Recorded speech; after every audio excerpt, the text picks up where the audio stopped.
এই কেকটা রেডি করার সময় আমি ভিডিও করতে চাইনি। কারণ হচ্ছে এটার ওভারলোডেড চকোলেট কেক ছিল। আর আমি বেশি ডিজাইন না থাকলে হচ্ছে কেকগুলোর ভিডিও করি না। কারণ এই টাইপের কেক আগেও অনেকবার দেখানো হয়েছে।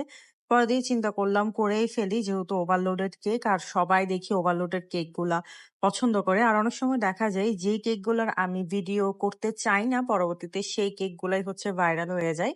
এরকম অনেক কেক আছে যেগুলোর হচ্ছে আমি ভিডিও করতে চাইনি বাট পরবর্তীতে ভিডিও করেছিলাম। দেখা গেছে যে ওই কেকগুলারই হচ্ছে বেশি ভিউ হয়েছিল ভিডিওতে। তো আমি এখানে চকোলেট ফ্লেভারের একটা কেক নিয়ে নিয়েছি আর প্রত্যেকটা লেয়ারে গানাশ ইউজ করেছি আর চকোলেট ক্রিম ইউজ করেছি।